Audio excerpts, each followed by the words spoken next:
Événement historique pour beaucoup d'observateurs ce soir. Donald Trump est depuis la mi-journée en Israël. Une visite où se sont multipliées les représentations à la fois d'ordre symbolique, que ce soit religieuse, au Saint-Sépulcre, au Mur des Lamentations, mais également des propos diplomatiques forts. Une attaque réelle, concrète qui cible l'Iran. Le point en images avec Charlotte Husson. Congratulations et embrassades chaleureuses, Donald et Melania Trump sont accueillis avec les honneurs en Israël. Une amitié affichée et confirmée par le président américain. Je suis venu sur cette terre ancienne et sacrée pour réaffirmer les liens indestructibles entre les États-Unis et l'État d'Israël. Donald Trump retrouve ensuite Reuven Rivlin à Jérusalem. Les discussions sont concentrées sur la lutte contre le terrorisme. Comme hier à Riyad, le président américain pointe de nouveau du doigt l'Iran. Le plus important, c'est que les États-Unis et Israël peuvent affirmer d'une seule et même voix que l'Iran ne doit jamais être autorisé à posséder l'arme nucléaire. Jamais. Et il doit cesser le financement, l'entraînement et l'équipement meurtrier de terroristes et de milices. Et cela doit cesser immédiatement. Puis, Donald Trump se dirige vers la vieille ville de Jérusalem. Il visite d'abord le Saint-Sépulcre, lieu saint du christianisme. Direction ensuite le Mur des Lamentations. Il est le premier président américain en exercice à se rendre sur ce lieu. Les autorités religieuses lui présentent les plans des deux temples de Jérusalem, détruits une première fois en l'an -587 de notre ère et une seconde fois en l'an 70. Qui passe sur la tête, l'image est inédite. Donald Trump glisse un papier dans les fentes du mur, comme le veut la tradition. Prochain arrêt, l'hôtel King David pour un entretien avec le Premier ministre Netanyahou. Là encore, le président américain se prononce contre l'Iran. C'était une chose terrible, terrible pour les États-Unis de signer cet accord. Et croyez-moi, l'Iran n'aura jamais l'arme nucléaire, je peux vous le dire. Après leur tête-à-tête, Donald Trump et Benjamin Netanyahou retrouveront leurs épouses à la résidence du Premier ministre pour un dîner privé. Voilà donc pour ces images qui ont marqué cette journée ici en direct d'Israël où le président américain Donald Trump est arrivé. Les événements vont se poursuivre dans le courant de la soirée, notamment un dîner avec Benjamin Netanyahou que nous allons évidemment continuer de couvrir. Et puis demain, à la fois visite au mémorial de Yad Vashem, mais également ensuite rendez-vous dans les territoires palestiniens. Nos invités qui sont avec nous pour cette seconde partie d'émission, Marilyn Smadja, bonsoir. Bonsoir. Merci d'être avec nous, cofondatrice de Women Who Edge Peace. Freddy Eitan, bonsoir. Ancien ambassadeur d'Israël, chercheur, peut-être à l'un et à l'autre une première question ce soir. On a revu évidemment ces images très fortes d'un côté, ces propos de l'autre déjà très clairs avec une ligne affirmée de Donald Trump. Est-ce que ce soir, il est venu pour être l'homme de la paix, Marilyn Smadja? Oui, je pense que c'est l'intention et c'est son intérêt. Et avant tout, avant de parler de Donald Trump, je voudrais dire que c'est aussi l'intérêt d'Israël avant tout. C'est-à-dire qu'en tant qu'Israéliens, on doit se réjouir. Et donc, nous, les femmes donc du mouvement Women Who Edge Peace, les femmes qui font la paix, nous saluons et notre Premier ministre, parce que nous sommes des femmes de droite, de centre et de gauche, dans sa volonté justement de discuter à nouveau du retour à la table des négociations. Et évidemment, nous soutenons l'initiative du président des États-Unis qui croit et qui a donné en fait un message qui est très proche de notre message. Il a dit... Quand vous dites l'initiative du président américain, c'est quoi? Parce qu'elle est quand même difficile à résumer ce soir. Alors, écoutez, on ne parle pas d'un accord précis avec des... Mais je pense qu'il y a des choses qui sont importantes sur dit. Un, c'est le retour à l'espoir. C'est-à-dire de dire c'est possible, ça va être fait. Et de dire par exemple, peut-être que ça sera en l'espace de 16 mois, quelque chose de précis. C'est-à-dire pas un retour à la table des négociations pour rediscuter, pour qu'il y ait un reprocessus, pour qu'il y ait des retours en arrière, etc., mais quelque chose de très clair, très précis, et peut-être même progressif, en fait. Peut-être pas un accord global sur tout, mais déjà un premier accord, et puis après, de voir comment ça se passe, et probablement peut-être un deuxième accord, troisième accord et tout. Je pense que déjà, ça nous prouve, à nous, en tant qu'Israéliens, et c'est notre intérêt, je le dis, moi je regarde surtout le côté israélien et pas le côté américain, ça nous prouve que nous pouvons cesser enfin ce conflit meurtrier qui a duré déjà trop longtemps. Freddy Eitan, est-ce que vous partagez cet optimisme? Écoutez, il faut être réaliste, pragmatique comme Donald Trump lui-même. On a connu Donald Trump depuis de longues années, c'est-à-dire c'est un ami non seulement du peuple juif, mais aussi de l'État d'Israël. Ses membres de sa famille sont juifs. On l'a vu au Kotel tout à l'heure. On a vu aussi qu'un ambassadeur américain est aussi juif.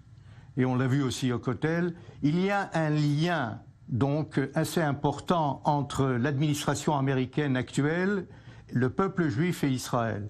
Donc il y a là une image tout à fait différente qu'on a vue avec les prédécesseurs. Donc Reuven Rivlin a raison quand il dit face à Donald Trump, c'était à la mi-journée, je cite, l'allié américain est de retour.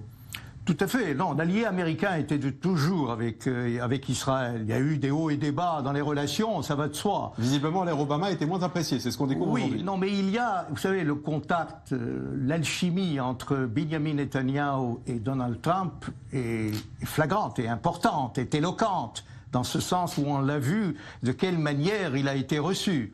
D'autre part, on voit ici avec un président qui a l'intention et qui veut, effectivement, comme a dit Mme Smadja, pour essayer de trouver une solution. Mais c'est compliqué, c'est complexe. On ne peut pas savoir si Donald Trump, quelles sont ses intentions demain. Mais en venant de l'Arabie Saoudite, en venant d'un sommet assez important avec 33 pays arabo-musulmans, avec une volonté d'arriver à un compromis, je crois que Donald Trump fera tout pour amener les États arabes, les États musulmans à reconnaître Israël, mais par des étapes et non pas directement pour arriver au statut final, parce que cela prendra beaucoup encore de temps. Et je crois qu'en tant qu'homme d'affaires et quelqu'un qui sait faire des deals, donc il est capable d'abord, par étapes, de redonner la confiance mutuelle et avoir aussi, je crois, une situation surtout économique d'abord, et puis donner cette confiance aux personnes, aux populations, pour pouvoir relancer les problèmes ou résoudre les problèmes politiques. Et tout cela ne peut pas être dans un seul panier. Il faut évidemment trouver un autre paradigme qui a été changé, qui a été complètement changé par rapport à Obama. Il a compris la sensibilité du peuple juif et des Israéliens. Il est venu au Kotel pour la première fois. C'est la première fois qu'un président des États-Unis arrive au Kotel en exercice. C'est la première fois. C'est historique. Oui. Et donc, par cette présence devant le Kotel, évidemment, dans ces conditions-là, je crois que nous nous trouvons dans une situation assez bonne, mais il y a aussi beaucoup d'incertitudes. Alors, je vous vois optimistes l'un et l'autre. Je vais vous redonner la parole dans quelques instants, mais d'abord, nous allons partir à Jérusalem, où nous allons retrouver Cyril Amar. Cyril, on a vu tout à l'heure les images de Benjamin Netanyahou, Donald Trump côte à côte. On a entendu quelques-unes de leurs paroles. Ce qu'on a vu surtout, ce sont les sourires sur les visages des deux hommes. Ça veut dire clairement que tout s'est bien passé ? C'est en train de se dérouler dans l'enceinte du King David. Pour l'instant, rien ne filtre vraiment. Évidemment, les hommes s'entendent bien. Ils se connaissent depuis de très nombreuses années. Ils appartiennent à la même famille politique. Donc, Benjamin Netanyahou a évidemment de quoi se réjouir. Il ne devrait pas avoir de grandes annonces durant cette rencontre à huis clos entre quatre yeux, entre Benjamin Netanyahou et Donald Trump. Une rencontre qui doit être d'ailleurs suivie d'une rencontre de travail, d'une réunion de travail avec les équipes respectives de Trump et de Netanyahou. Voilà, la rencontre a débuté maintenant il y a un peu plus de 3 quarts d'heure. Je vais demander à David Yachid, notre caméraman, de faire un zoom sur la façade de cet hôtel King David où se déroule actuellement cette rencontre, parce que cet hôtel, Benjamin, il a une histoire très particulière. C'est un hôtel qui précède même la création de l'État d'Israël. Il a été créé en 1929, construit en 1929. C'est un projet d'une famille juive égyptienne, les Mosseri, qui avaient voulu faire à Jérusalem un hôtel de luxe avec un certain charme oriental. C'est un hôtel, si vous le voyez encore avant que la nuit ne tombe, un hôtel qui est construit en pierre rosâtre. C'est du grès rose qui a été qu'on est allé chercher dans les carrières de Hebron en Cisjordanie, et c'est des architectes suisses qui ont construit cet hôtel. Et si vous voyez même la balustrade crénelée au-dessus de l'immeuble, de la façade, eh bien, elles rappellent justement cette vieille ville de Jérusalem qui offre d'ailleurs à partir de ses chambres, de ses suites de l'hôtel King David, elles offrent effectivement une vue imprenable, impayable sur la vieille ville de Jérusalem. Alors évidemment, c'est un hôtel qui a accueilli eh bien du beau monde, hein, évidemment, depuis Abdallah Ier en Jordanie, d'autres têtes couronnées comme le souverain d'Éthiopie, mais aussi des dirigeants de ce monde plus contemporains comme Barack Obama, comme George Bush, François Mitterrand en son temps qui avait séjourné également à l'hôtel, et puis des personnages, des personnalités issues du monde du spectacle comme Bono ou comme Barbara Streisand ou encore Madonna. C'est un hôtel aussi qui avait été endommagé en 1946 par un attentat meurtrier de l'Irgun, hein, c'est cette milice sioniste à laquelle appartenait Menachem Begin, l'ancien premier ministre israélien. 91 morts, c'était un attentat qui avait été revendiqué donc par cette milice parce que cet hôtel abritait eh bien une partie du QG du mandat britannique donc 2 ans avant la création de l'État d'Israël. Alors les deux hommes sont encore en train de discuter dans cet hôtel du King David. Après quoi, ils se rendront, les couples Netanyahou et Trump se rendront à la résidence du Premier ministre, c'est à la rue Balfour. Un dîner sera offert aux hôtes américains, avec pour la partie artistique la chanteuse Shiri Maimon qui devrait interpréter 2 chansons, dont le célèbre New York de Frank Sinatra. Voilà pour la partie artistique, et le reste de la délégation, pendant ce temps, dînera avec leurs homologues israéliens, le ministre de la Défense Avigdor Lieberman qui devrait dîner avec le secrétaire d'État à la Défense Jim Mattis ou encore le chef de la diplomatie américaine Rex Tillerson. Merci beaucoup Cyril Amar, en direct depuis le King David à Jérusalem. Et on reconnaît là votre connaissance aiguë de l'histoire de Jérusalem et de la naissance de l'État d'Israël. Alors justement, puisque les deux hommes se retrouvent à la résidence du Premier ministre, nous allons retrouver sur place Mathias Inbar, non loin d'ailleurs de Cyril Amar. Mathias, est-ce que vous avez quelques éléments qui ont fuité de la rencontre entre les deux hommes ? Oui, alors effectivement, on a eu quelques informations sur la rencontre entre les deux hommes au cours de leur brève rencontre à l'hôtel King David.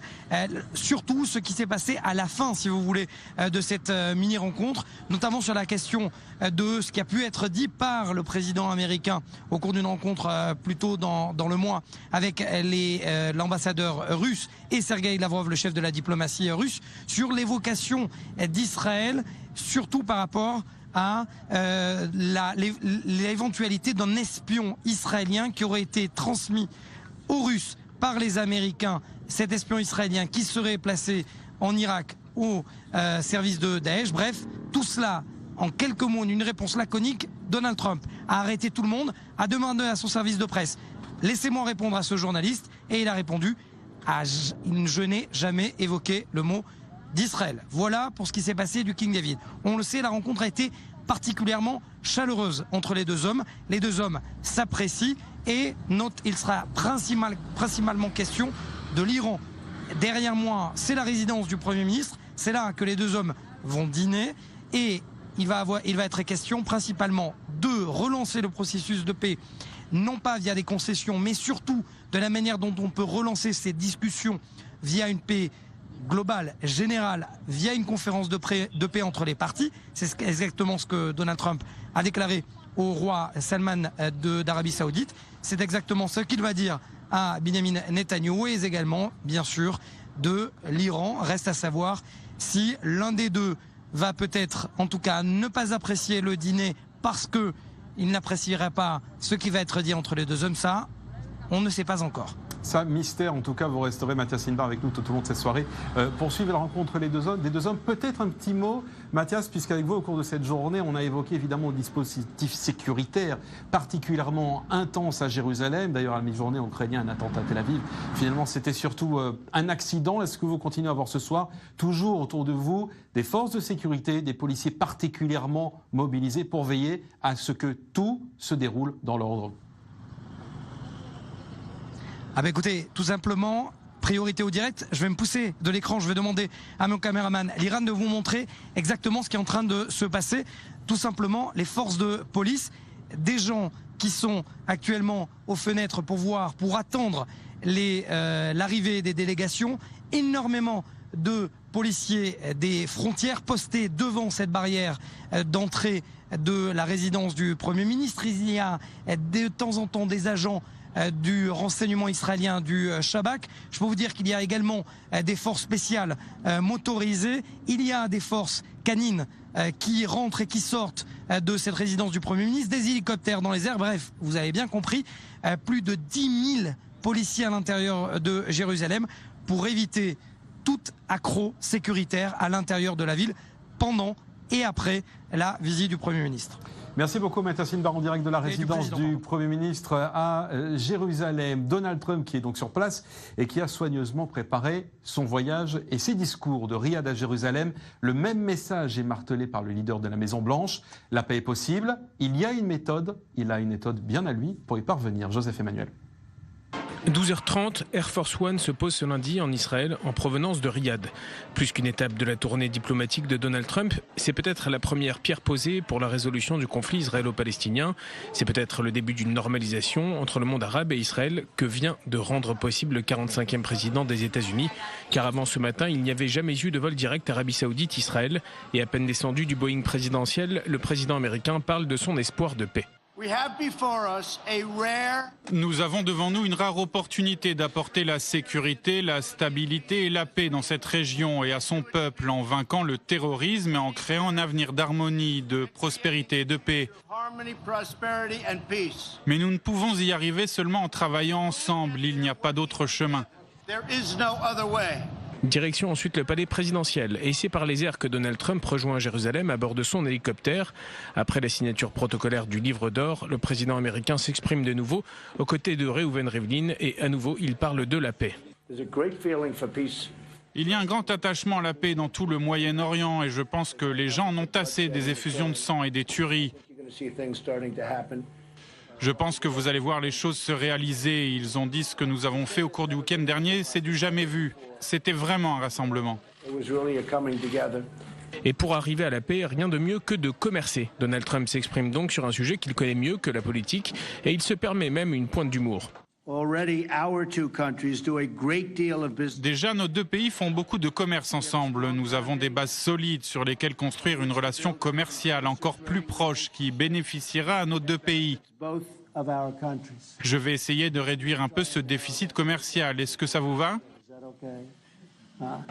À Riyad, déjà, Donald Trump avait fait l'éloge du commerce et n'avait pas hésité à parler de la résolution du conflit israélo-palestinien comme d'un défi collectif. Si les trois monothéismes peuvent se joindre et coopérer, alors la paix dans ce monde est possible, y compris la paix entre Israéliens et Palestiniens. 4 mois après son arrivée au pouvoir, c'est le premier voyage qu'effectue le président américain. Arabie Saoudite, Israël, puis il ira au Vatican, peut-être pour rapprocher les trois fils d'Abraham dans un exercice de diplomatie aussi périlleux qu'inattendu. Et si vous nous rejoignez à l'instant sur i24 News, c'est une journée spéciale consacrée à la visite de Donald Trump en Israël et nos invités en plateau, Marine Smadja et Freddy Ethan. Je vais me tourner vers vous maintenant après les quelques images qu'on a vues. Juste avant, vous me disiez l'un et l'autre qu'au fond, vous étiez assez optimiste. Il y a une note d'espoir. Pragmatique, je pense que c'était la bonne définition. Il y a une note d'espoir qui émane de ce studio. Mais tout de même, parlons des sujets qui fâchent, parlons des sujets qui dérangent. Si Donald Trump arrive dans la foulée et dit écoutez, maintenant, Benjamin Netanyahu, vous allez devoir faire tel et tels efforts, et je pense notamment à l'arrêt des constructions dans les implantations, peut-être certains retraits, est-ce que le grand amour israélo-américain tel qu'il est décrit depuis ce matin sera toujours le même, Marine Smadja? Je pense que quand le sujet qui a été soulevé, c'est le problème de la confiance. Je crois que c'est un des problèmes vraiment aigus dans toute cette histoire du conflit. Or, quand il y a une meilleure relation entre le président des États-Unis et notre Premier ministre Benjamin Netanyahu, qui nous représente tous, toutes tendances confondues, les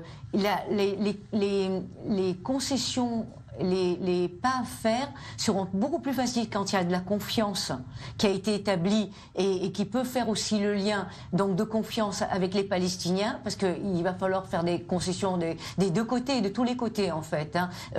Mais je pense qu'il y aura aussi, ce qui va être mis à la table des négociations, c'est les gains à gagner à ce niveau-là. Et si on regarde par exemple le gain israélien sur le plan géopolitique, on ne peut pas comparer Israël il y a 10 ans, il y a 20 ans sur la table géopolitique et la table mondiale avec ce qui se passe par exemple aujourd'hui. Aujourd'hui, nous faisons partie, d'abord, il y a marqué Trump, faites en sorte qu'Israël devienne grand. Moi, je comprends même pas ces affiches, parce que je pense qu'on a un pays extraordinaire, très fort sur le plan militaire, qui est vraiment une nation qui compte dans cette région, qui est bien en place, où l'existence n'est pas à remettre en question et ne sera jamais et pas remise en question. Et donc, et on n'a pas besoin d'attendre Trump pour qu'Israël soit forte. Israël est forte. Ça, c'est la première chose que je tiens vraiment à dire sur ce plateau. Ça m'a beaucoup gêné, toutes ces affiches comme ça. Mais Israël a dû peut-être attendre Trump pour être prêt à faire un pas vers la paix. Voilà, mais ce que je voulais dire, c'est que regardons déjà l'intérêt géopolitique, très simple, mais tellement important ici. Nous sommes face à Daesh, nous sommes face à l'Iran, nous sommes face à des dangers qui sont très importants. Or, nous savons très bien que la Ligue arabe, par exemple, depuis déjà 2002, ça fait maintenant 15 ans, a proposé des accords politiques entre les Palestiniens et les Israéliens et la reconnaissance totale d'Israël. C'est-à-dire, il y a un intérêt de tous ces pays arabes de reconnaître la place d'Israël. Or, aujourd'hui, cette reconnaissance nous très très importante parce que nous faisons partie de ses alliés. C'est-à-dire qu'il faut qu'on fasse partie de ce camp-là. Alors Freddy Ethan, j'aimerais bien votre réaction là-dessus parce que c'est vrai qu'à comprendre Marilyn Smadjan, on a d'une certaine manière l'axe des étoiles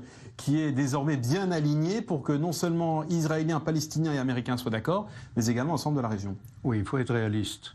Il faut voir les choses d'une autre manière. Vous savez, en diplomatie, c'est aussi, on essaye de trouver des solutions pour les incompatibles. Et c'est assez important de savoir que dans le cadre diplomatique, et je peux vous dire, je ouvre une parenthèse, j'ai suivi depuis longtemps donc les relations internationales, puisque j'ai assisté à de nombreuses négociations avec les Palestiniens et avec Arafat au départ. Ce n'est pas facile, ce n'est pas une partie de plaisir, car les Palestiniens, aujourd'hui encore, revendiquent le retrait total de tous les territoires. Les Palestiniens aujourd'hui sont divisés, sont déchirés avec le Hamas. Vous avez vu hier, on a entendu Donald Trump, le président, dire que le Hamas fait partie de l'axe du mal avec le Hezbollah. Donc la moitié des Palestiniens sont des mauvais gars, comme on dit. Des mauvais qu'il faut effectivement combattre. Et vous croyez que c'est intentionnellement qu'il a divisé le camp palestinien? Je suppose, évidemment. Parce que le Hamas ne reconnaît pas, bien qu'on dit que le Hamas a changé sa charte, a modéré un peu ses propos. Non, le Hamas revendique toujours la destruction de l'État d'Israël. Donc il y a là une situation complexe. Mais ça ne veut pas dire qu'on ne doit pas faire avancer la locomotive de la paix avec Mahmoud Abbas, avec l'autorité palestinienne. Et trouver des solutions en Cisjordanie. Et en Cisjordanie, on peut trouver des solutions.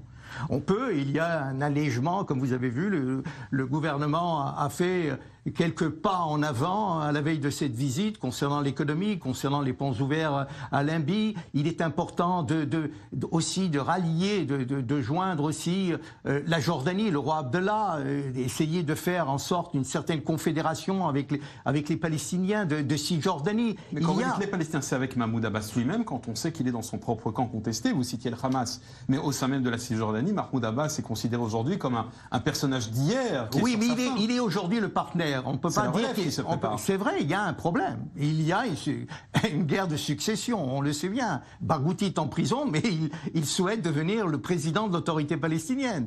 Donc il y a là une situation beaucoup plus complexe, et ce n'est pas noir et blanc. Il faut savoir que ce conflit dure et endure depuis plus d'une centaine d'années, et on ne peut pas trouver très rapidement. Je souhaite évidemment, l'optimisme est important, l'espoir, de donner de l'espoir, c'est important, l'espérance est important, mais il faut être réaliste et voir les choses comme ils sont.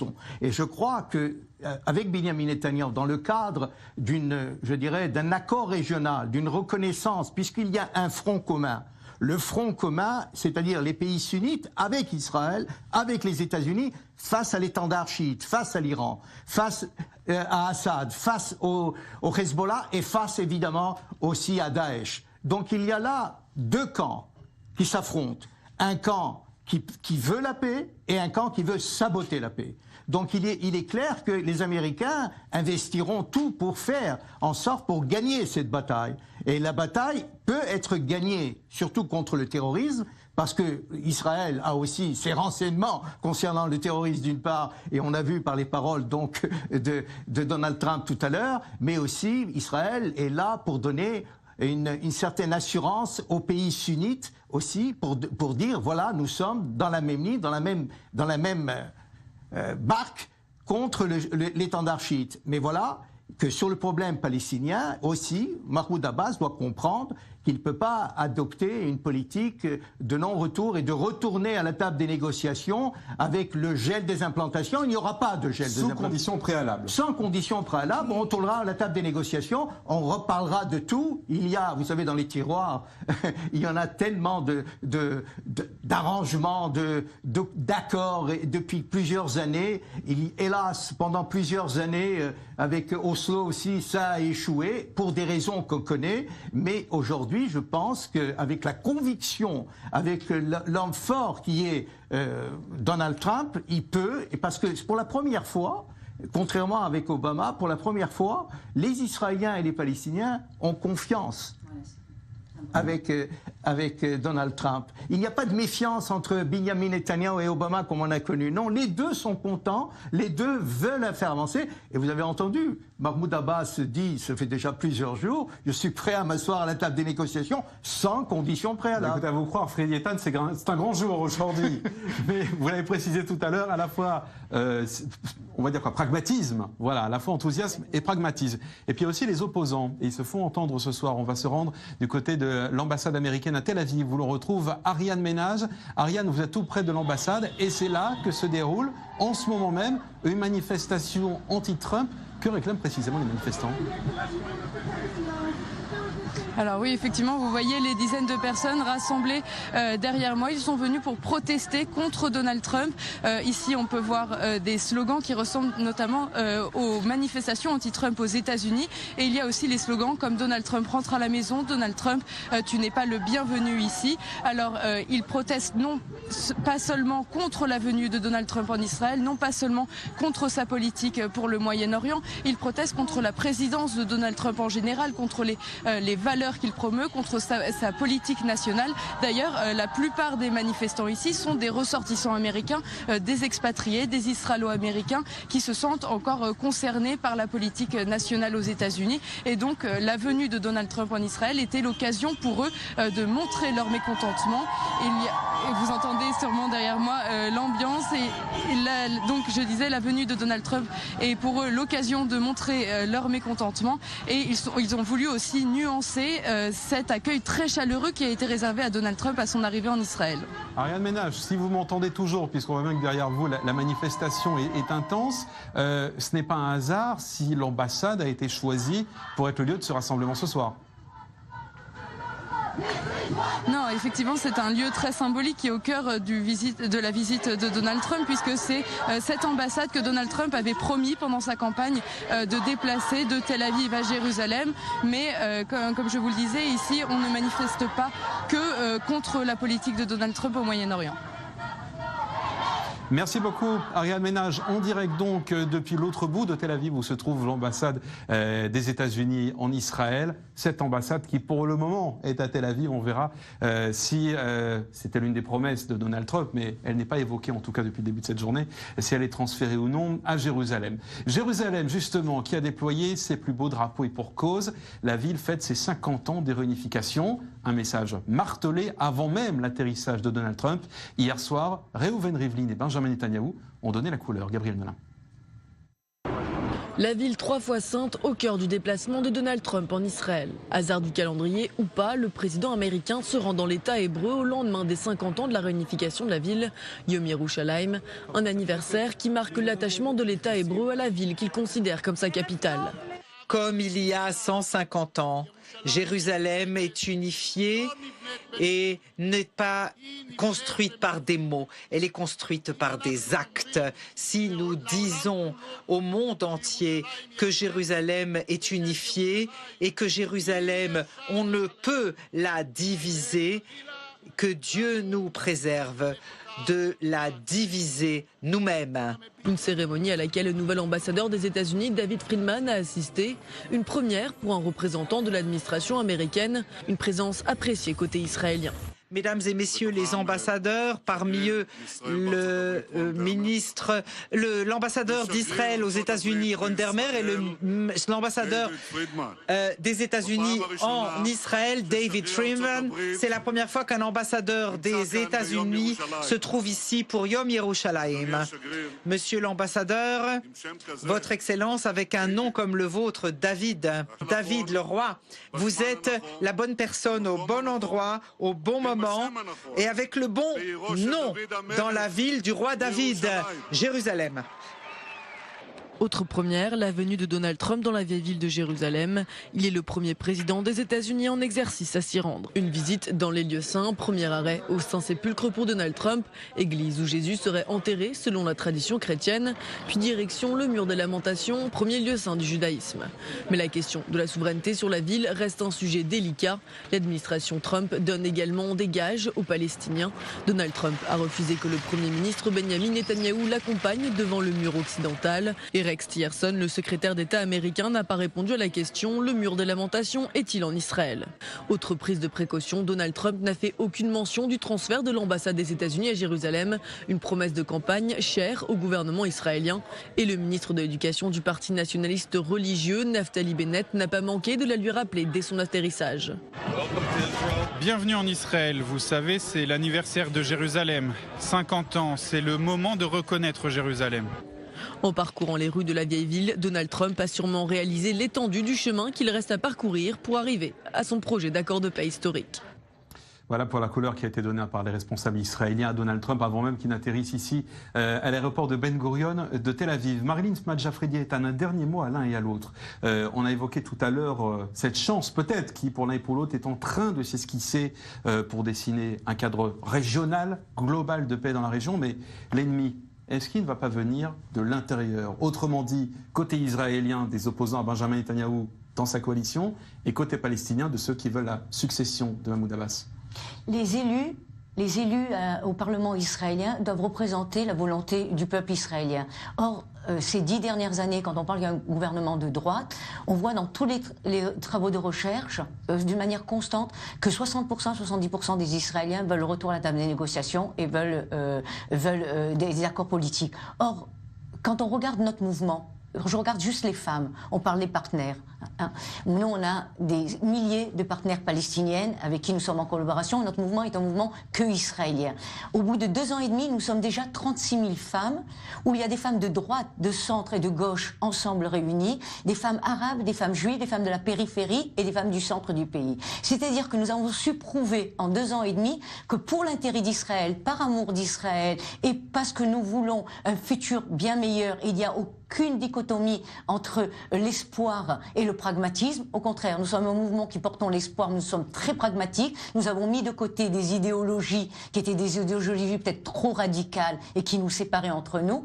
Nous avons prouvé, et y compris dans nos rencontres avec notre Premier ministre, nous l'avons rencontré, et les différents ministres, que nous pouvons nous réunir pour le bien et l'intérêt du pays. C'est ce que nous demandons, ce que nous exigeons. Et la deuxième chose que nous exigeons, puisque je suis déjà ici dans une sorte de table de négociation, c'est que les femmes soient plus présentes, de manière active, autour de la table des négociations. Je pense que ça changera. Vous pensez à qui, côté israélien? Du côté israélien, écoutez, il y a déjà toutes les femmes au Parlement israélien qui voudront prendre la parole et se mettre dedans, je pense qu'elles seront toutes capables, qu'elles soient de droite, de centre et de gauche, elles auront leur mot à dire. Regardez justement d'ailleurs, Marilyn Smadja, sur ces images, on voit la délégation américaine là, avec justement peut-être des gens prêts à la négociation. Ils sont en train de se rediriger vers la résidence du Premier ministre israélien Benjamin Netanyahou, où Donald Trump doit dîner avec lui ce soir, et peut-être que les deux hommes vont parler discussion, vont parler négociation. Fred Yetan, Marilyn Smadja nous disait, ça y est, les femmes sont prêtes à faire la paix, et les hommes? Oui, non, mais écoutez, il ne s'agit pas d'hommes et de femmes, c'est pas là le problème. Le problème, c'est la volonté réciproque d'arriver et d'aboutir à une solution, et la solution est possible. Vous savez, Herzl disait que rien n'est impossible. Shimon Peres disait que utopie n'existe pas dans le vocabulaire.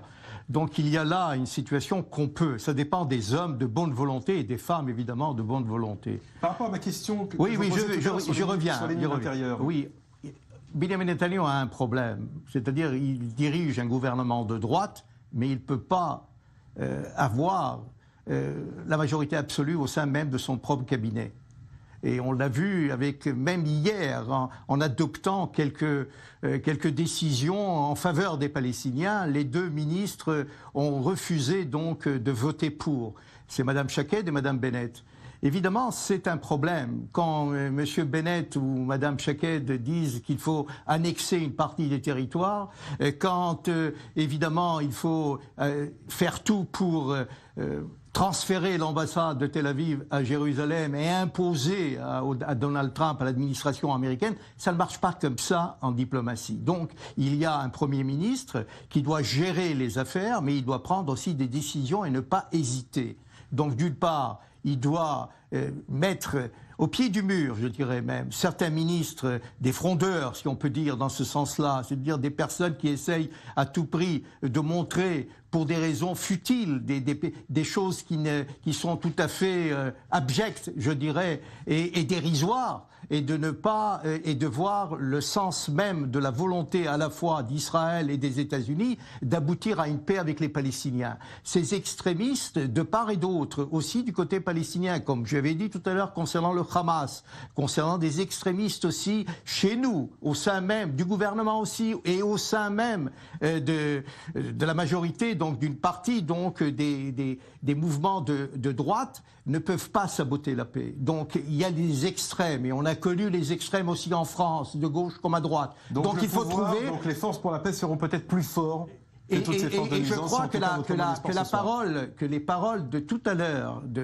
d'Herzog, chef de l'opposition, en disant à Donald Trump lui-même, lors de la réception à l'aéroport Ben Gurion, en lui disant « Je suis prêt à soutenir le gouvernement israélien si vous avancez vers la paix », cela prouve par là que nous aboutissons donc peut-être à un compromis, à un consensus général en Israël qui écartera complètement les saboteurs de la paix. Merci à tous les deux. Ce sera le mot de la fin. Marilyn Smadja, Fred Yetan. Le mot de la fin, il y a eu des conflits bien pires dans le monde et dans l'histoire qui ont pu se résoudre. Donc Israël, il faut croire en notre possibilité, en notre force, autant au niveau de la coalition que de l'opposition, de réunir nos forces positives, de réunir malgré toutes les difficultés qui ont été citées et qui sont très réalistes, de pouvoir avancer dans la bonne direction et d'y arriver surtout. Merci beaucoup à tous les deux. Alors justement, est-ce qu'on va dans la bonne direction? Nous allons tout de suite repartir à Jérusalem, devant la résidence de Benjamin Netanyahou. Mathias Inbar, vous êtes sur place. Que sait-on à l'heure actuelle? Où sont les deux hommes et que se sont dit les deux hommes? Écoutez, pour l'instant, ils sont à huis clos.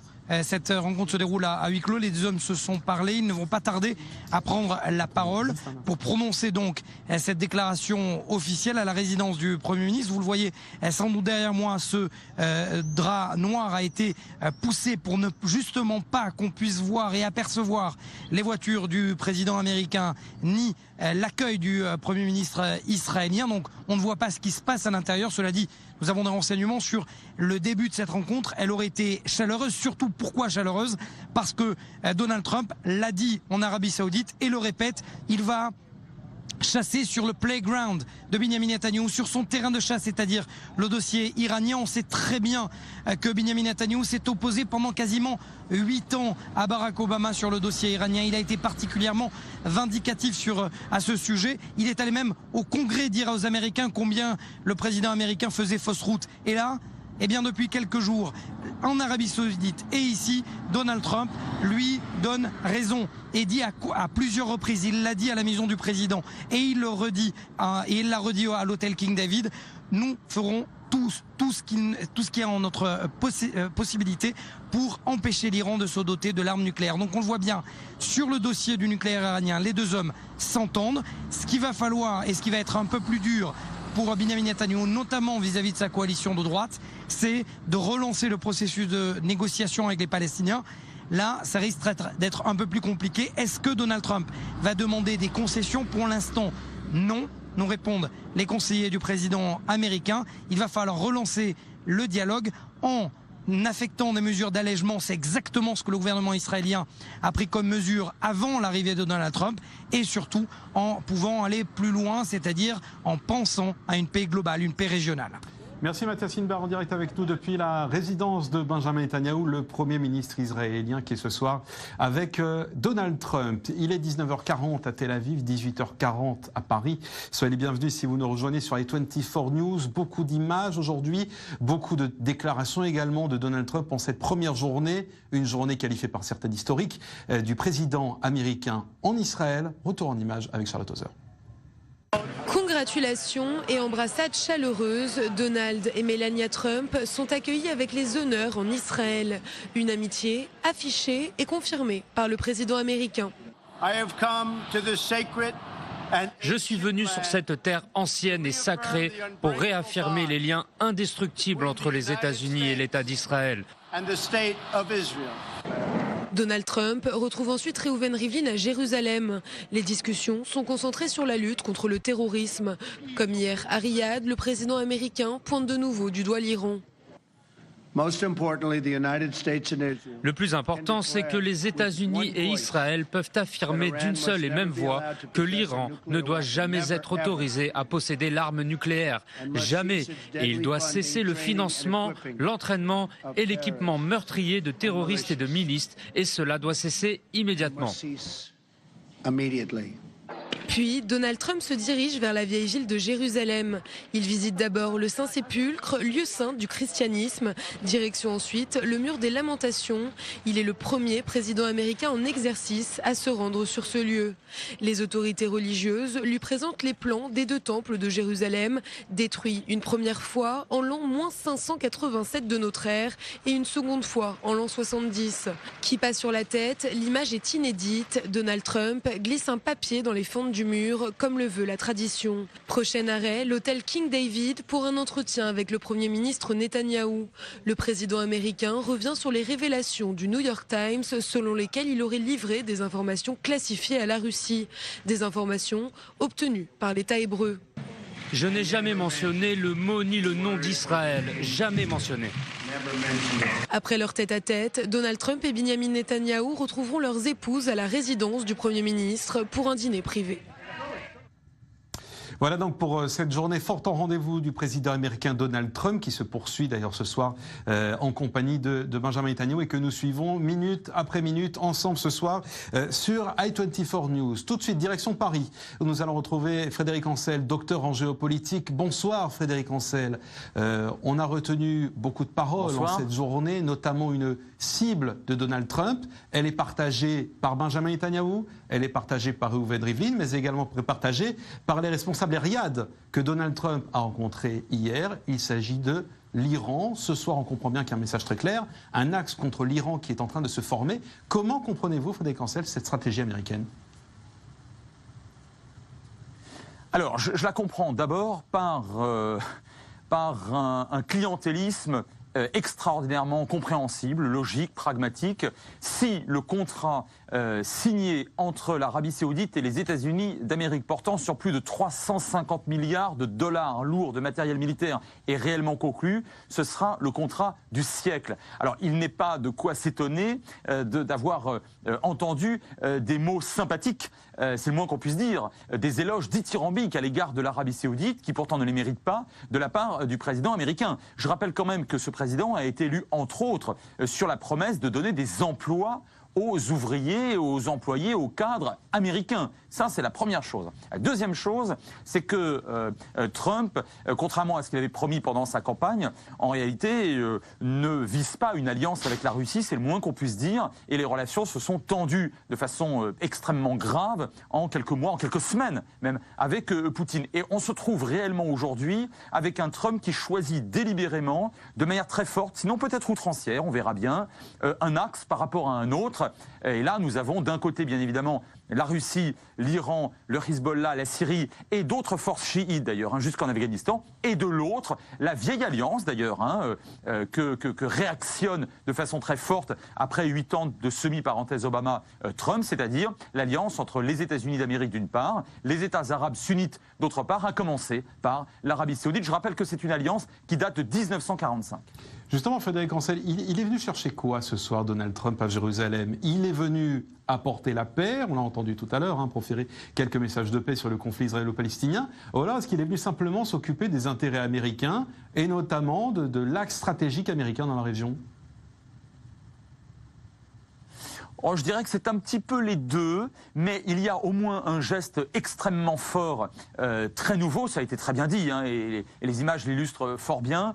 C'est ce président américain qui se rend sur une zone, sur un site qui, en droit international, n'est pas israélien, est considéré comme occupé. Je dis bien en droit international, mais c'est-à-dire aussi par l'administration américaine, aussi par le département d'État depuis 1967, à savoir la vieille ville et notamment le Kotel Amaravi, le mur des lamentations. Alors ça, c'est un geste politique extrêmement fort. Alors attention, en géopolitique, les gestes sont rarement cadeaux, sont rarement gratuits. Je ne sais pas si ce sera le cas cette fois-ci pour Trump, mais je ne sais pas dans quelle mesure. Il ne s'agit pas de compenser la non-réalisation de la promesse faite pendant la campagne électorale de transférer la fameuse ambassade américaine de Tel Aviv à Jérusalem, parce que ça, pour le coup, on n'en parle plus et, à mon avis, c'est reporté sine die. Je me demande également dans quelle mesure Trump n'est pas sur ce que j'appellerais de la pensée magique lorsqu'il dit qu'il y a, pour la première fois depuis longtemps, je crois que ce sont ces termes, une possibilité, une opportunité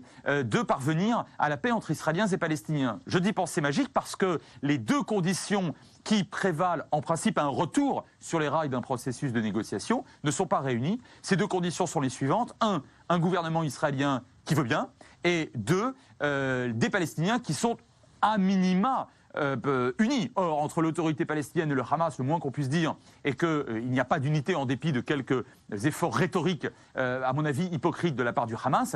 Et aujourd'hui, la coalition en Israël, ça a été bien rappelé dans votre reportage tout à l'heure, globalement, majoritairement, elle n'est pas favorable à une reprise des négociations. En tout cas, pas aux conditions demandées par M. Mahmoud Abbas. Donc je ne vois pas très bien pourquoi ou comment Trump affirme qu'aujourd'hui, il y a une opportunité historique. D'accord, mais je suis très surpris, Frédéric Ancel, ce soir, vous qui analysez en général les mots et les actes des responsables politiques internationaux. Là, c'est une image qui vous fait réagir ce soir, celle de Donald Trump qui s'est rendu tout à l'heure sur le mur des lamentations.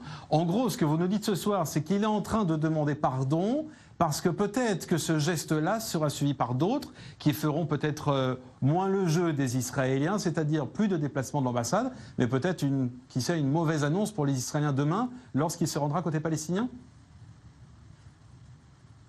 Oui, c'est pas impossible, absolument, c'est pas impossible. Vous savez, on a fait beaucoup de gens ont fait de Trump un ami d'Israël depuis toujours. C'est simplement faux, c'est un contresens, ce n'est pas exact. Je ne dis pas que Trump est un adversaire d'Israël, sauf que Trump, contrairement à un Clinton ou une Clinton, contrairement à un Bush fils pour des raisons mystico-spirituelles, contrairement à d'autres présidents américains naguère, n'a jamais démontré qu'il était ni dans les faits ni dans les propos, avant la fin de sa campagne électorale, qu'il était un ami d'Israël. Alors après, vous savez, les questions familiales, et notamment la conversion de sa fille, vous savez, pour moi, ce sont des variables de prise de décision en géopolitique dont il faut toujours beaucoup se méfier. Donc je ne dis pas que ça ne sera pas un ami d'Israël. Pour l'instant, je constate que l'ambassade n'est pas transférée et qu'on n'en parle plus. Je constate qu'il a dit, ou il a laissé dire, plus exactement, à des proches, mais des hauts responsables table politique, diplomatique et administratif qu'il faudrait quand même que les Israéliens cessent leur politique d'implantation, ce qui n'était pas du tout sa tonalité pendant la campagne électorale. Et je constate par ailleurs qu'à 2 reprises, il a rencontré Mahmoud Abbas, que ça s'est très bien passé et qu'il considère, depuis maintenant quelques semaines, il a réitéré quand même qu'il fallait absolument faire la paix. Alors moi, si j'étais israélien ou ami d'Israël, je me méfierais quand même effectivement de gestes forts qui sont sans doute les bienvenus bien sûr pour les Israéliens, comme cette visite sans précédent au mur des lamentations, parce qu'effectivement ça peut parfaitement être suivi de pressions diplomatiques que n'apprécieraient pas nécessairement les Israéliens.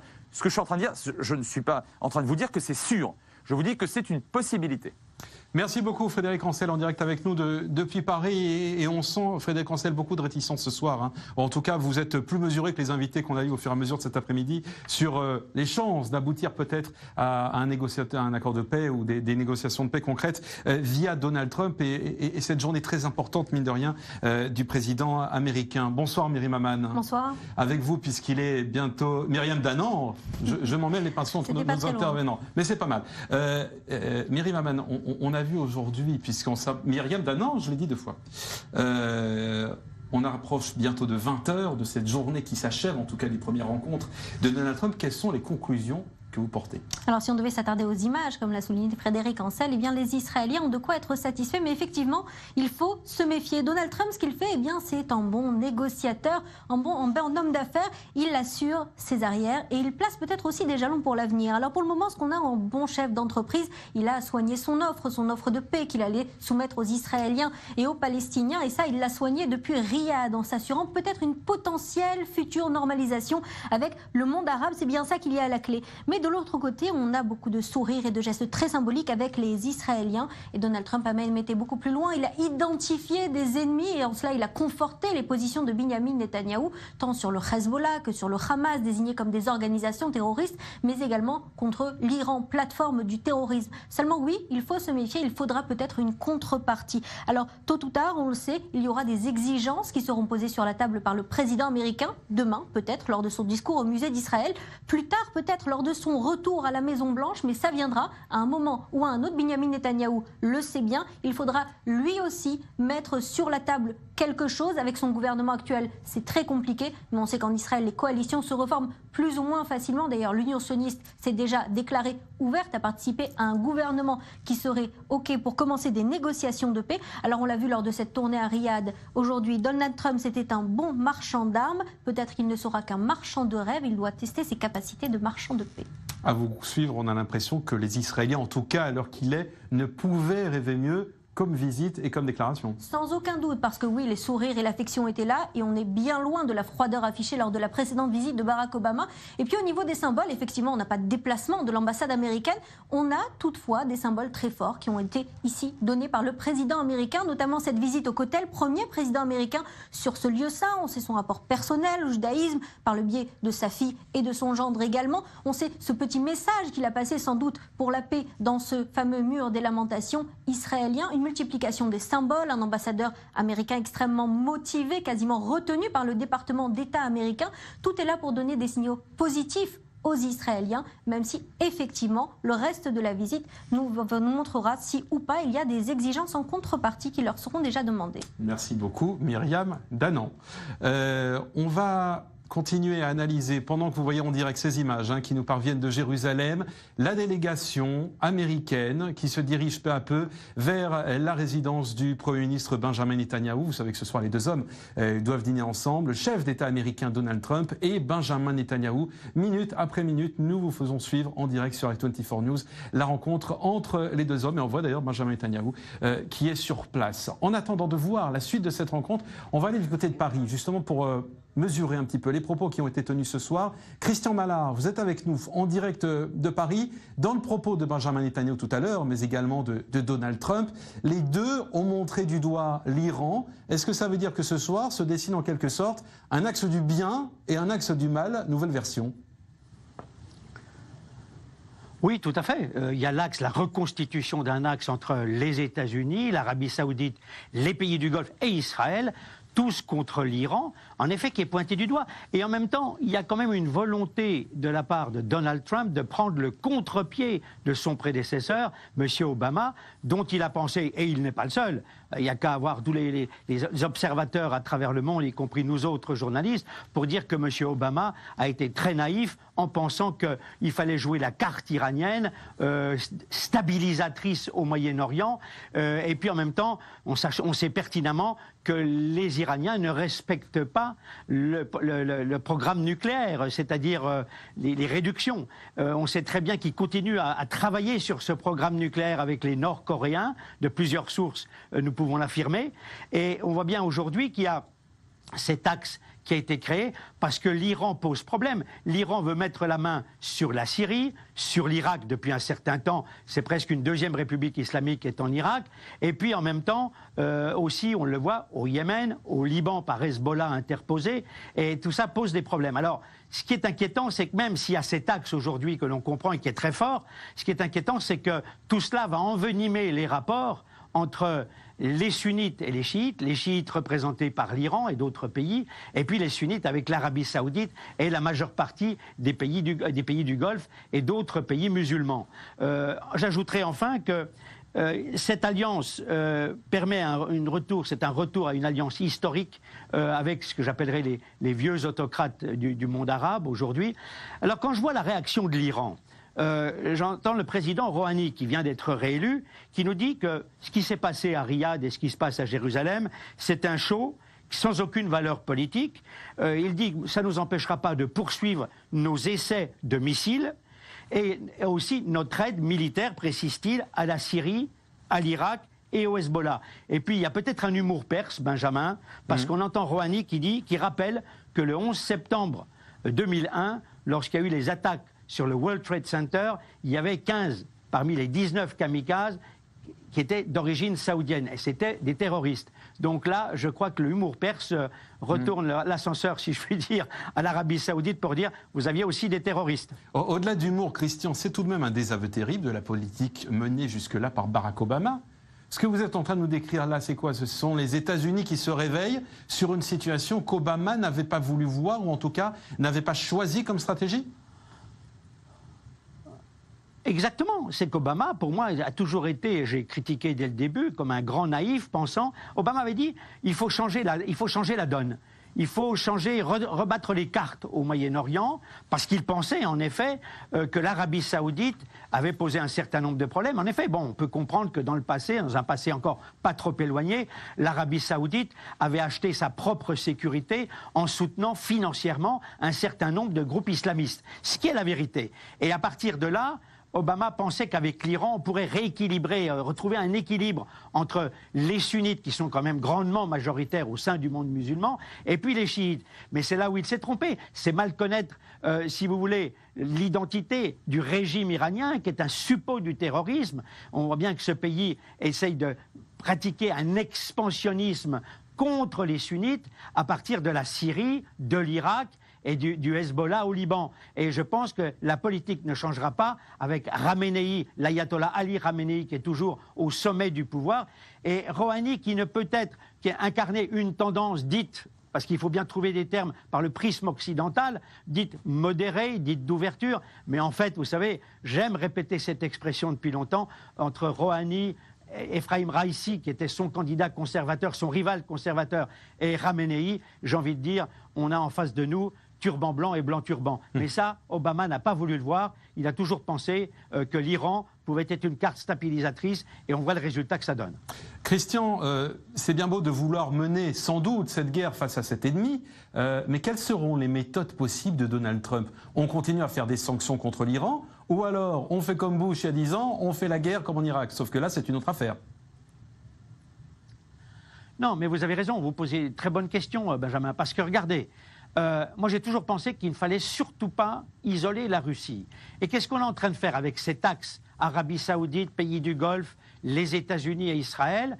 Il y a un axe sunnite, en grande partie, avec les pays arabes en question, qu'on mentionnait, qui est contre les chiites. Or, ce que disait Frédéric tout à l'heure est tout à fait juste, c'est-à-dire que les Iraniens sont alliés aux Russes. Et puis il ne faut pas oublier que sur le terrain, dans la lutte contre Daesh, contre l'État islamique, on a en Irak côte à côte, sur le terrain, luttant contre Daesh, la région de Mossoul qui va sur le point de tomber, puisque 90% a été prise par les troupes irakiennes, mais on a des Iraniens qui sont avec des Américains. Alors, ce qui s'est passé hier à Riyad, ce qui s'est passé aujourd'hui à Jérusalem, ça va braquer davantage les Russes, les Iraniens, bien entendu, et ça risque de perturber la coordination de la lutte contre l'État islamique et contre Daesh, et voilà qui va poser quand même de sérieux problèmes. Et en même temps, on pensait que les Américains, les Russes tendaient la main aux Américains pour qu'ils soient associés, on en parlait encore ces dernières semaines, à la résolution de la crise politique en Syrie.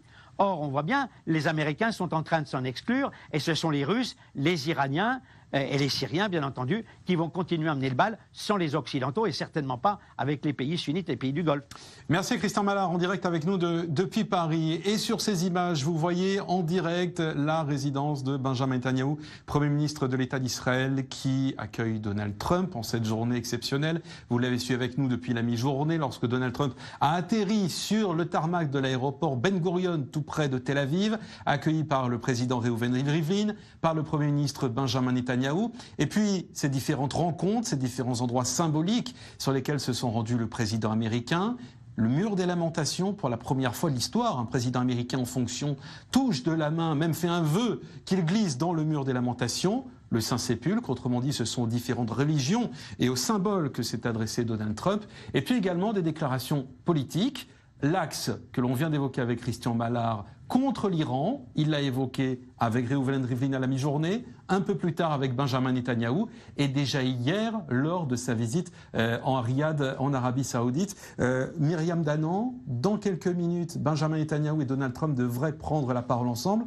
Il y a peut-être un grand absent depuis 24 heures, c'est cette question de Jérusalem et cette question de l'ambassade qui a visiblement été totalement laissée de côté. Mais finalement, au cours de cette visite, ce qu'on observe, c'est que les Américains essayent d'éviter d'aborder avec les Israéliens les sujets qui fâchent, qu'il s'agit de cette fameuse suite d'informations où on a eu quelques mots de Donald Trump, mais certainement aucun dossier n'a été ouvert sur la table entre les différentes équipes de travail lors de cette visite, ou alors de Jérusalem avec le déplacement de l'ambassade, ou même dans le conflit israélo-palestinien, si on parlait un petit peu plus concrètement des sujets qui fâchent, tant du statut à venir de Jérusalem que de la définition des futures frontières d'un État palestinien. On parle de paix comme d'un grand rêve, on le définit comme accessible, mais finalement on ne se donne pas pour le moment, en tout cas les moyens de le réaliser. On a l'impression que Donald Trump s'applique à créer une atmosphère, mais clairement la menace numéro 1 pour lui, c'est le terrorisme. Le conflit israélo-palestinien vient ensuite.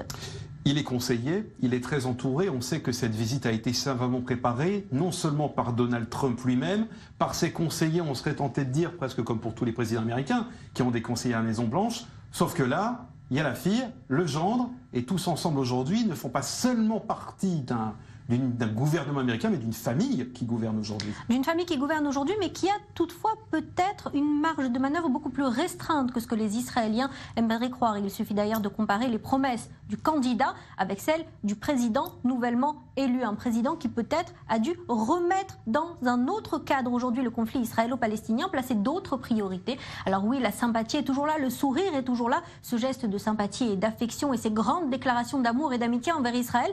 Mais derrière, il faut le dire, ça manque un petit peu de consistance pour le moment. Et sans doute parce que ce que le candidat Trump voulait, eh bien, le président ne peut pas ou peut-être ne veut plus le faire. Ça veut dire que la force de frappe de Kutchner ou d'Ivanka sont finalement peut-être inférieures à ce que le grand public israélien souhaiterait bien voir. Inférieure ou en tout cas remise en perspective. Aujourd'hui, on a Donald Trump qui est à la tête d'un État et non plus simplement des entreprises Trump, à la tête des États-Unis avec des intérêts supérieurs, avec des États-Unis qui, Trump a été le premier à le comprendre, sont et restent aujourd'hui le gendarme du monde. Et d'ailleurs, ce n'est pas toujours un choix, comme a voulu à sa place un temps le croire Barack Obama, qui avait tenté de se mettre en recul et qui a dû revenir au galop, au premier rang de ces dossiers internationaux si complexes et de cette menace terroriste. Donald Trump aujourd'hui semble être conscient que l'Amérique doit être présente, doit se repositionner, peut-être d'ailleurs pour mieux s'entendre avec la Russie. Le conflit israélo-palestinien fait partie de cet agenda, mais il ne pourra pas le résoudre quand il veut et comme il le veut. Alors en direct de Jérusalem, la résidence de Benjamin Netanyahou, vous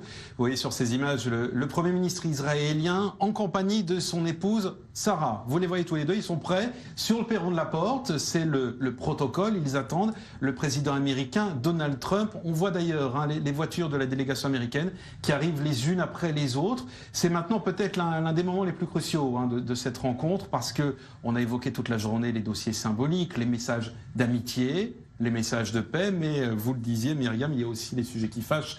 Peut-être qu'ils seront évoqués ce soir par les deux hommes. Peut-être que Donald Trump va lancer une alerte à destination des Israéliens ce soir, parce que les deux hommes, vous voyez Benjamin Netanyahou et son épouse Sarah sur ces images qui attendent Donald Trump, mais les deux hommes vont prendre la parole dans quelques minutes. Un rendez-vous d'ailleurs que nous allons suivre ensemble et intégralement sur i24 News pour essayer de savoir précisément ce que Benjamin Netanyahou compte dire à l'adresse de celui qui vient lui rendre visite ce soir, mais également ce que Donald Trump a à dire, et peut-être qu'il n'a pas dit son dernier mot, Myriam. Absolument, peut-être pas son dernier mot, quoique ce serait dommage de gâcher si tardivement une journée avec un si bon ton. Et donc, logiquement, les grandes annonces seront plutôt pour le discours de demain de Donald Trump. Et ce qu'il devrait s'appliquer à faire aux côtés de Binyamin Netanyahou aujourd'hui, c'est à réinsister sur les 3 messages forts qu'il martèle un petit peu depuis le début de sa tournée moyenne-orientale, à savoir, oui, l'Iran est un ennemi et la plateforme du terrorisme, oui, il faut croire en la paix et en la résolution du conflit israélo-palestinien, mais on n'expliquera pas trop comment, ni sous quelles conditions. Et puis enfin, l'art du deal, la fameuse doctrine Trump, à savoir qu'il faut des relations commerciales. Eh bien justement, Donald Trump est en train d'arriver avec son épouse en la résidence du Premier ministre israélien Benjamin Netanyahou à Jérusalem. C'est les traditionnels baisers, on a vu déjà à la mi-journée. Quoique je crois qu'ils se sont serrés la main plutôt à la mi-journée. Là, c'est plutôt maintenant lors de la bise. Oui, c'est un petit peu une accolade ratée à la descente de l'avion, mais là, ça y est, on semble que l'entente et on se soit un petit peu retrouvés, les deux hommes. Visiblement, les rencontres de cette journée ont favorisé le côté chaleureux de cette rencontre. On a vu qu'ils se sont fait des accolades à la mi-journée. Le sourire était déjà au rendez-vous. Désormais, c'est la bise et donc l'accueil dans la résidence du Premier ministre Benjamin Netanyahou. Donald Trump doit venir signer le livre d'or. Et vous le voyez, qui s'installe. Nous sommes dans le bureau à la résidence de Benjamin Netanyahou avec en direct Donald Trump et son épouse.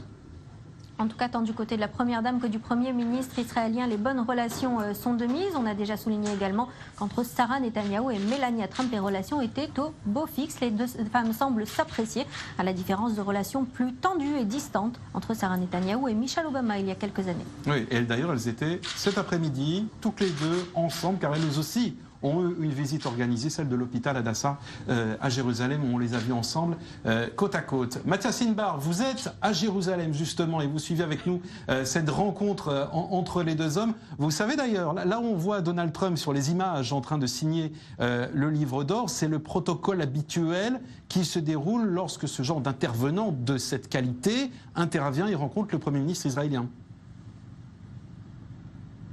Oui, j'écoutais attentivement d'ailleurs votre description des accolades et des embrassades entre les premières dames et les premiers ministres. Alors oui, effectivement, cela fait partie du protocole. On l'a vu lorsqu'il est arrivé à la maison du président avec Reuven Rivlin. Il a signé un message sur le livre d'or des invités où il a déclaré d'ailleurs je suis très content d'être ici. Israël est un pays magnifique. Merci de me recevoir avec tant de chaleur. Vraisemblablement, il devrait prononcer les mêmes, ou il devrait écrire plus exactement les mêmes mots à l'égard du Premier ministre israélien. D'ailleurs, tous les dirigeants, lorsqu'il s'agit d'une visite protocolaire et non pas d'une visite de travail, ont pour habitude justement d'écrire un petit mot justement sur ce message, sur ce livre d'or des invités. On le sait, les deux hommes ensuite vont s'entretenir quelques instants et ensuite laisser place au dîner des grands leaders et accompagnés de leurs épouses et de leurs familles. Et pendant que vous parlez, Mathias, on voit sur ces images à l'instant, non seulement Donald Trump qui a signé ce livre d'or, mais également son épouse Melania, qui l'a signé très très rapidement. Ils sont désormais debout dans la résidence du Premier ministre Benjamin Netanyahou. Vous avez pu d'ailleurs, Mathias, suivre cette délégation américaine de Donald Trump. On sait un petit peu en off ce que se sont dit les deux hommes avant maintenant cette rencontre où Benjamin Netanyahou accueille Donald Trump dans sa résidence. Écoutez, ils se sont vus, ce n'est pas la première fois donc que les deux hommes se rencontrent, la première fois en tout cas depuis la visite de Donald Trump en Israël en aparté. On l'a vu, les deux hommes particulièrement chaleureux, comme il l'était en février dernier, lorsque cette fois c'était Binyamin Netanyahou qui était allé à Washington. Les deux hommes principalement Alors, on ne sait pas s'ils se sont entendus avant sur les thèmes qu'ils allaient aborder et surtout sur la manière dont Donald Trump allait insister sur le dossier iranien. On a eu l'impression d'ailleurs que Benjamin Netanyahou, comme s'il avait été surpris de l'insistance de Donald Trump sur le dossier iranien, il a très peu, le président américain, rappelé l'importance du processus de paix, de relancer le processus de paix. Il a très peu rappelé qu'il fallait aux Israéliens des concessions. Et donc finalement, pour l'instant, je dis bien pour l'instant, reste à voir ce qui va être dit entre les deux hommes et surtout demain, lorsque Donald Trump sera à Bethléem, de savoir comment, surtout, Donald Trump va essayer de pousser Benjamin Netanyahou à accepter de relancer le dialogue avec l'autorité palestinienne et principalement Mahmoud Abbas. Merci Mathias Inbar. Vous suivez avec nous en direct cette rencontre. Benjamin Netanyahou qui a accueilli à sa résidence le président américain Donald Trump. Image rare, Myriam Danan. À l'instant, on a même vu une photo qui ne s'est pas déroulée selon le protocole. Il y a d'ailleurs eu un petit ajustement puisque les deux hommes se sont mis au centre de la photo, les deux épouses autour. On l'a constaté d'ailleurs tout au long de cette journée. Des petites entorses au protocole ont été faites. On dirait presque que c'est la chutzpah israélienne, le culot israélien comme on dit, qui était à l'œuvre toute cette journée. Mais à chaque fois, le protocole a repris le dessus. Ça ou bien l'amateurisme et peut-être aussi l'impréparation d'une partie de l'équipe américaine de Donald Trump. Et on le sait, il y a eu de nombreux couacs dans la préparation de cette visite. Également des équipes préparatoires américaines aux côtés des Israéliennes avec lesquelles il y a eu plusieurs frictions, notamment lors d'une visite préparatoire du mur des Lamentations, un endroit qui avait été décrit par les Américains du consulat américain de Jérusalem comme un territoire disputé où les Israéliens n'avaient pas leur place, on avait évité de peu la crise. Et puis ces modifications sans fin aussi autour du programme présidentiel de Donald Trump, Yad Vashem ou pas Yad Vashem pour ce mémorial de la Shoah, ce qui était pourtant une étape inévitable pour une visite officielle. Et puis également, on avait, lors de ce dîner, il devait y avoir en parallèle un autre dîner avec la délégation américaine et des ministres israéliens. Ce dîner-là a été annulé, là aussi sans aucune justification. On le sent bien, c'est soit un certain niveau d'impréparation, soit d'hésitation du côté américain, essentiellement, qui a été constaté à de nombreuses reprises au cours de cette visite. Hésitation du côté américain, peut-être de l'amateurisme. Autre lecture des événements, évidemment, on peut imaginer que c'est une volonté bien réelle de l'administration américaine d'opérer différemment. On sait que Donald Trump a ses façons bien à lui de négocier. Il a écrit dans un ouvrage il y a quelques années sa façon de négocier qui vient de l'homme d'affaires qu'il est. Et peut-être que l'homme d'affaires Trump va déteindre sur le diplomate Donald Trump. Et c'est peut-être là, ce sont peut-être là les premiers signes de cette nouvelle façon de diriger de l'administration américaine. Si vous nous rejoignez sur A24 News, c'est Benjamin Netanyahou, le Premier ministre israélien, qui doit dans un instant prendre la parole avec le président américain Donald Trump. On parle d'une nouvelle façon de faire de l'administration américaine. Il faut rappeler, Myriam Danan, que le choix n'a rien d'un hasard. Donald Trump vient d'être élu et il choisit l'endroit, ce volcan que l'on croyait éteint, mais en éruption permanente, le Proche et le Moyen-Orient, pour sa première visite officielle de chef d'État américain. Ni Barack Obama, qui avait pourtant une popularité immense par-delà la planète, ni George Bush fils avaient osé une telle démarche. Absolument. Et puis là, il faut y avoir plusieurs messages. D'abord, une volonté coûte que coûte de différenciation par rapport à son prédécesseur Barack Obama, qui, vous l'avez dit, n'était venu au Moyen-Orient que lors de son second mandat, spécifiquement en visite en Israël. Différenciation également lors de son discours sur l'islam de Donald Trump, où il a tenu à se placer hors de toute moralisation et de tout intérêt religieux. Et donc ce message-là aussi qui se plaçait en totale différenciation par rapport à celui de Barack Obama. Alors est-ce que ça va aller jusqu'à l'intérieur du conflit israélo-palestinien? Il faut voir, quoi qu'il en soit, cette méthode Trump, cette méthode d'homme d'affaires. Il faut également saluer cette posture d'équilibriste, véritablement, parce qu'en homme d'affaires, évidemment, il veut rendre plus confiants ses interlocuteurs. Et c'est ça, l'exercice d'aujourd'hui, une grande opération de charme, de séduction envers les Israéliens. Il faut coûte que coûte les rassurer, peut-être, pour leur en demander davantage dans un deuxième temps. Et sur ces images, les deux pupitres des deux hommes qui doivent d'un instant à l'autre prendre la parole. On a vu ensemble, il y a quelques minutes maintenant, Donald Trump signer le livre d'or dans la résidence de Benjamin Netanyahou. Son épouse également l'a signé. Par la suite, les deux couples ont posé ensemble sur une photo où le chef de l'État et le Premier ministre étaient côte à côte, les deux épouses sur les côtés, et les deux pupitres sont prêts à accueillir le chef de l'État américain, le Premier ministre israélien. Les drapeaux sont plantés. Et juste devant, d'ailleurs, on peut voir sur sur les pupitres l'emblème de l'État d'Israël. Il s'agit de la menorah, le chandelier à 7 branches. Autour de ce chandelier à 7 branches, les branches d'olivier, symbole de paix, et puis symbole aussi, on peut le rappeler, d'un anniversaire, parce que ce chandelier, c'est le chandelier du Temple de Jérusalem, et depuis hier soir, la ville de Jérusalem a commencé des célébrations très particulières. Ce sont les commémorations des 50 ans de la réunification de la capitale israélienne. Le symbole a été donné, d'ailleurs, Myriam, dès hier soir, lors des discours de Benjamin Netanyahou, de Reuven Rivlin.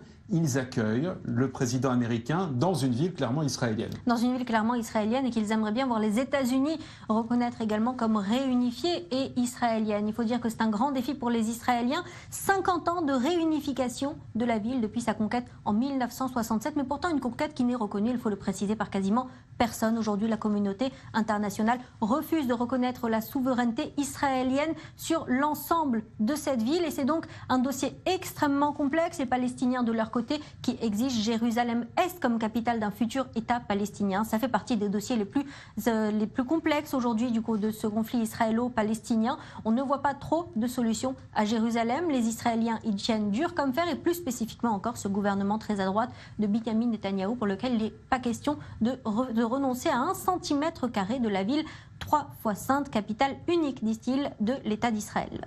Jérusalem, capitale de l'État d'Israël, qui hier a été l'objet d'une grande soirée inaugurale. On y a vu le Premier ministre israélien Benjamin Netanyahou, le président Reuven Rivlin, également de nombreux artistes israéliens de grande notoriété. Autant dire que ce fut une soirée destinée à la fois à la ville et au monde, on dirait presque Urbi et Orbi de la part de la direction israélienne.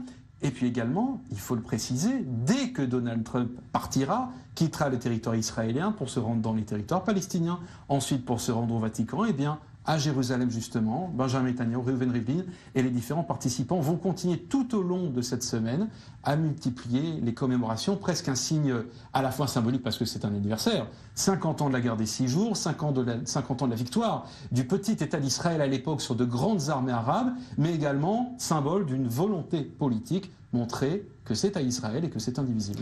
Absolument, et on ne pouvait rêver mieux pour côté israélien pour obtenir une telle visibilité autour de ces cérémonies de la réunification de Jérusalem qu'une telle concordance avec la visite de Donald Trump avant et puis aussi après ces cérémonies de réunification qui donnent le ton et qui permettent aux Israéliens d'entériner chaque seconde un petit peu plus ce message d'une ville réunifiée et sous unique souveraineté israélienne. Il faut préciser également que dimanche soir, lors du débarrage du point d'orgue de ces cérémonies, de cette réunification de Jérusalem, bien il y avait un invité, pas comme les autres, c'était le nouvel ambassadeur américain en Israël, celui qui s'était déjà prononcé en faveur du transfert au plus tôt de l'ambassade américaine à Jérusalem, mais qui n'est bien sûr pas le seul à décider. Il y avait pour le moment une fin de non-recevoir venue du département d'État américain, mais en tout cas, il était là. Et là aussi, exercice d'équilibriste de la part de la diplomatie américaine. C'est la première fois qu'à une telle cérémonie pour fêter la réunification de Jérusalem se trouvait un diplomate américain de ce rang-là, mais il a pris ses précautions. Pas question de prononcer le moindre discours ni de s'engager davantage, même si sa présence a évidemment été saluée lors du discours de Benjamin Netanyahou tenu pour l'occasion. Et il faut rappeler que lors de ce discours, Benjamin Netanyahou a clairement ciblé l'UNESCO, notamment pour cette résolution très controversée sur Israël.